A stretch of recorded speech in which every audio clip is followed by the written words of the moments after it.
warahmatullahi wabarakatuh. Rabbi shrah li sadri wa yassir li amri wahlul 'uqdatam min lisani yafqahu qawli. Puji syukur kita panjatkan kehadirat Allah Subhanahu wa taala atas berkat, rahmat dan limpahan hidayah-Nya lah, sehingga kita senantiasa diberi nikmat kesehatan dan kesempatan.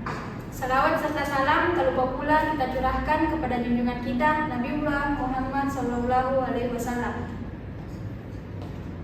Baik, perkenalkan kami dari kelompok 1 yang akan membawakan materi yang berjudul Al-Quran dan Hadis sebagai pedoman hidup umat Islam. Untuk mengefisienkan waktu, langsung saja kepada pemateri pertama, saya persilahkan. Baik, terima kasih atas kesempatan yang telah diberikan moderator. Saya selaku pemateri pertama akan menjelaskan mengenai pengertian Al-Quran dan Hadis. Pengertian Al-Quran. Al-Quran bagi umat Islam adalah kalam Allah Subhanahu wa taala yang diwahyukan kepada Nabi Muhammad SAW melalui perantara malaikat Jibril selama kurang lebih 23 tahun. Kitab suci ini memiliki kekuatan luar biasa yang berada di luar kemampuan seluruh makhluk Allah Subhanahu wa taala. Kumpulan wahyu ini dinamakan Al-Quran sebagaimana ungkapan yang dikenalkan dalam banyak ayatnya yang artinya adalah bacaan. Karena itu, sesuai dengan namanya, kitab suci ini pasti dibaca, yang tujuannya agar makna dan ajarannya dapat dipahami. Menurut Syekh Muhammad bin Salih Al-Utsaimin dalam Usul fi at-Tasrif, kata Al-Quran merupakan kata benda, infinitif atau masdar, dan kata qara'a yang artinya membaca atau mengumpulkan. Penjelasannya, jika makna Al-Quran adalah bacaan, maka Al-Quran berarti sesuatu yang dibaca. Sedangkan jika bermakna mengumpulkan, maka Al-Quran berarti mengumpulkan bacaan.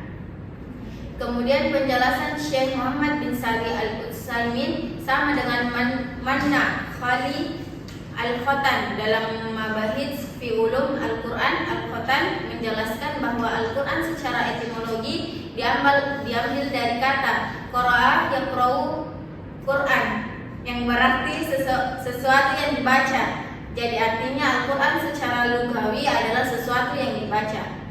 Menurut Al-Ash'ari, seorang ahli kalam aliran Sunni, kata Al-Quran berasal dari kata Qurana yang berarti menggabungkan. Dikatakan demikian karena surah dan ayat-ayat Al-Quran itu telah digabungkan antara satu dan lain menjadi satu. Kemudian pengertian hadis. Hadis adalah al-hadis menurut bahasa al-jadid yang artinya sesuatu yang baru, lawan dari al-qadim atau lama, artinya yang berarti menunjukkan kepada waktu yang dekat atau waktu singkat.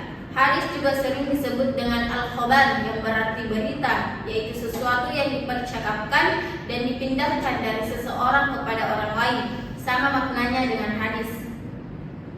Sedangkan menurut istilah atau terminologi, para ahli memberikan definisi ta'rif yang berbeda-beda sesuatu dengan latar belakang disiplinnya ilmu. Seperti pengertian hadis menurut ahli usul akan berbeda dengan pengertian yang diberikan oleh ahli hadis. Menurut ahli hadis, pengertian hadis ialah segala perkataan Nabi, perbuatan dan ihwalnya. Yang dimaksud dengan hal ihwal ialah segala yang diriwayatkan dari Nabi SAW yang berkaitan dengan himmah, karakteristik sejarah kelahiran dan kebiasaan-kebiasaannya. Ada juga yang memberikan pengertian lain, sesuatu yang disandarkan kepada Nabi SAW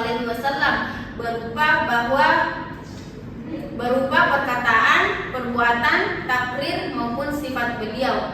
Sebagian muhaddisin berpendapat bahwa pengertian hadis di atas merupakan pengertian yang sempit, dan menurut mereka hadis mempunyai cakupan pengertian yang lebih luas, tidak terbatas pada apa yang disandarkan kepada Nabi SAW atau hadis marfu, melainkan termasuk juga yang disandarkan kepada para sahabat atau hadis mauquf dan tabi'in atau hadis maqtu'.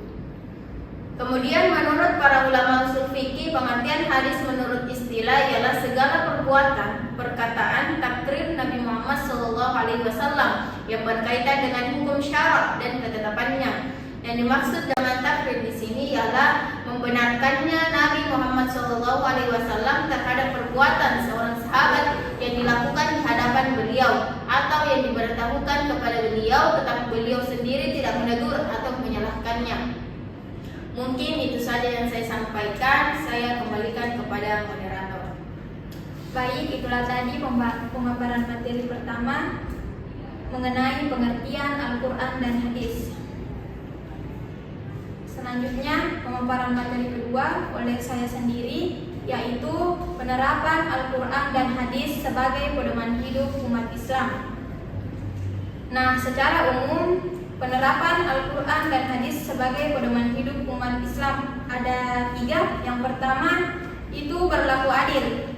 Nah, Al-Quran dan Hadis mengatur dan mengajarkan bagaimana bersikap adil dalam berbagai aspek kehidupan. Dengan bersikap adil, manusia akan menjadikan dirinya orang-orang yang bertakwa. Sebagaimana dalam Quran surah Al-Maidah ayat 8 yang berbunyi, Bismillahirrahmanirrahim, wala yajrimannakum syananu qaumin ala alla ta'dilu i'dilu huwa aqrabu littaqwa, yang artinya, dan janganlah kebencianmu terhadap suatu kaum mendorong kamu untuk tidak berlaku adil. Berlaku adillah, karena adil itu lebih dekat kepada takwa. Kemudian, perilaku adil dapat diterapkan dalam kehidupan sehari-hari, yaitu dalam bentuk sebagai berikut. Yang pertama, adil dalam menentukan sikap sesuai dengan ajaran.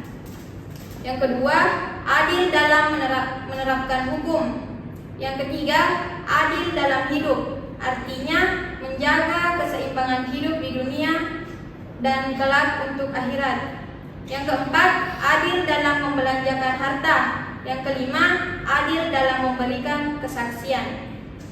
Kemudian yang kedua yaitu pribadi yang syukur. Nah, orang yang berpedoman pada Al-Quran dan Hadis senantiasa dalam mencari rezekinya akan selalu mempertimbangkan penilaian. Misalnya, akan mencari rezeki dengan halal, mengeluarkan hak orang lain dalam harta, tidak berlebihan, mampu untuk selalu mengingat Allah dalam setiap kesempatan. Karena dengan bersikap syukur, dia akan mampu menggunakan tenaga, pikiran, dan hartanya untuk Allah. Misalnya, akan selalu taat beribadah, mengeluarkan zakat, infak dan sedekah, serta membantu orang yang membutuhkan dan lain sebagainya. Kemudian yang ketiga yaitu pribadi yang takwa. Dengan berpegang teguh kepada Al-Quran dan Hadis, kita akan selalu berhati-hati dalam berbuat. Oleh karena itu, kita akan memilih lebih introspeksi diri dan lebih meningkatkan kualitas keimanan, keilmuan, dan ibadah. Misalnya, dengan banyaknya mencari ilmu, berdiskusi, belajar yang baik, melakukan ibadah tepat waktu, banyak melakukan ibadah sunnah seperti saum Senin Kamis, sholat sunnah rawatib, berakhlakul karimah, berbakti kepada orang tua, hormat kepada guru, dan lain sebagainya. Nah, melalui upaya inilah kiranya pribadi yang takwa akan tercapai dalam setiap waktu dan akan mendapatkan kemuliaan dari Allah Subhanahu wa Ta'ala. Kemudian penerapan Al-Quran dan Hadis sebagai pedoman hidup umat Islam dapat diterapkan yang pertama dalam kehidupan pribadi. Nah, sebagai seorang pelajar muslim, penerapan ajaran Al-Quran dan Hadis dalam kehidupan antara lain yang pertama, meningkatkan ketekunan dalam mempelajari Al-Quran dan Hadis. Yang kedua, mempelajari ayat-ayat kauniyah atau alam semesta dalam rangka meningkatkan keimanan. Kemudian yang ketiga, memanfaatkan waktu luang untuk menguasai suatu bidang keterampilan untuk bekal menghadapi masa yang akan datang. Yang keempat, memiliki semangat keilmuan yang tinggi untuk kepentingan dunia dan akhirat. Dan yang kelima, memperbanyak bergaul dengan teman-teman yang soleh atau membawa ke pengaruh kebaikan. Kemudian penerapan Al-Quran dan Hadis sebagai pedoman hidup dalam kehidupan keluarga. Yang pertama itu sebagai seorang ayah, penerapan ajaran Al-Quran dan hadis dalam kehidupan antara lain pertama, berusaha mengarahkan diri dan seluruh anggota keluarga agar ucapan, perbuatan, dan sikap hidupnya sesuai dengan Al-Quran dan hadis. Yang kedua, berusaha memperoleh nafkah yang halal dalam mencukupi kebutuhan keluarga. Kemudian yang ketiga, memberi contoh perilaku yang sesuai dengan ajaran Al-Quran dan hadis.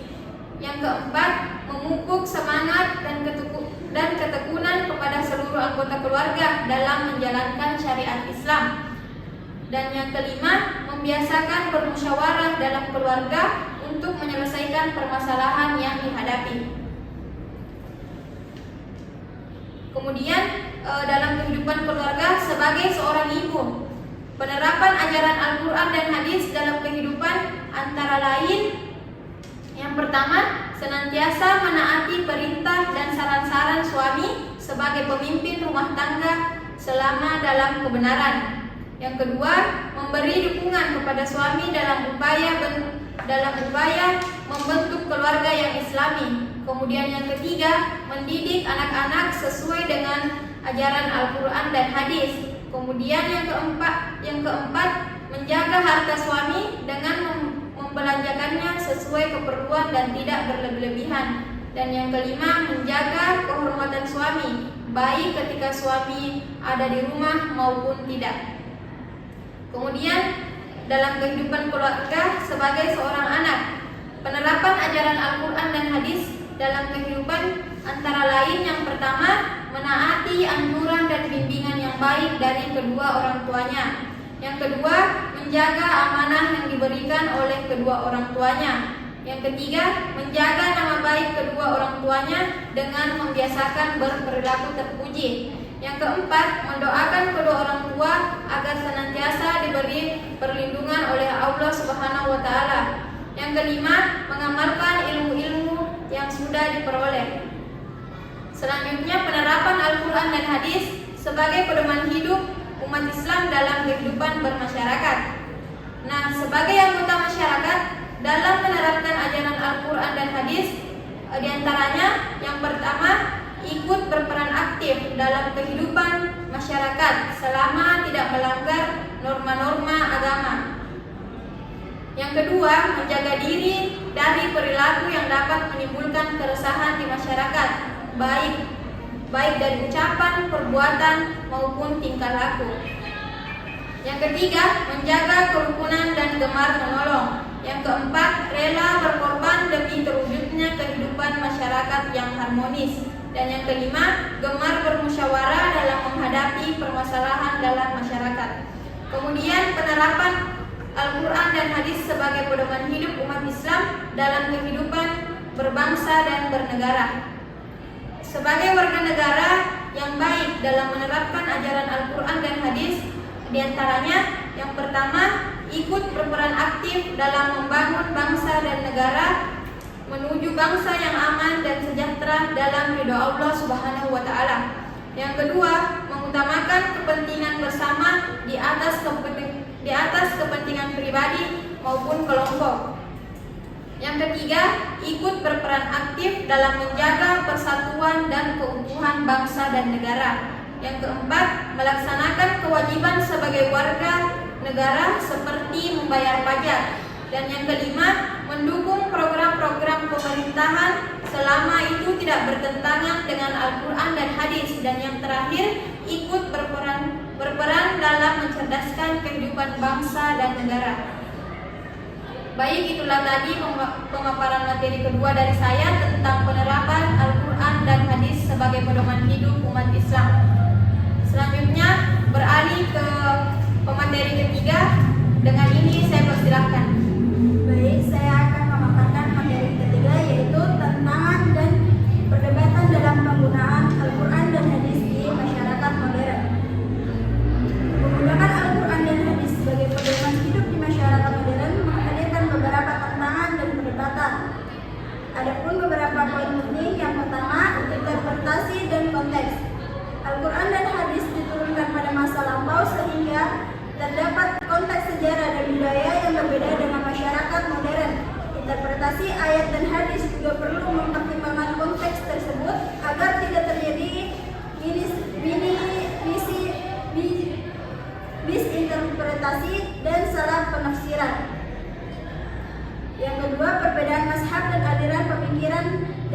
Islam menghasilkan interpretasi yang beragam terhadap ayat dan hadis. Hal ini dapat menimbulkan perdebatan dan perbedaan pendapat. Yang kedua, relevansi dengan kehidupan modern. Beberapa ayat dan hadis terkait dengan aturan dan hukum yang mungkin tidak relevan secara langsung dengan kehidupan modern. Penerapannya perlu disesuaikan dengan konteks dan perkembangan zaman.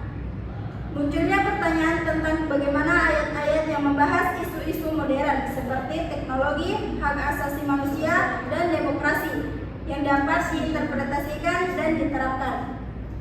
Yang ketiga, keterbukaan dan toleransi. Masyarakat modern semakin beragam dan multikultural. Penerapan Al-Quran dan hadis perlu mempertimbangkan prinsip-prinsip keterbukaan, toleransi, dan penghargaan terhadap perbedaan.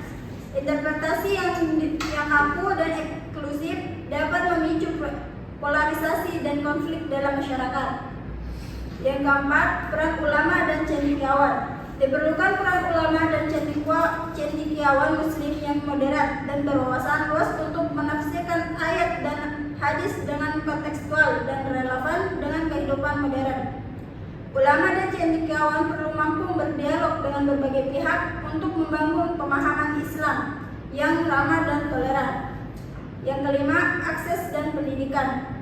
Tidak semua orang memiliki akses yang sama terhadap pendidikan dan pemahaman yang mendalam tentang Al-Quran dan hadis. Hal ini dapat menyebabkan misinterpretasi dan manipulasi.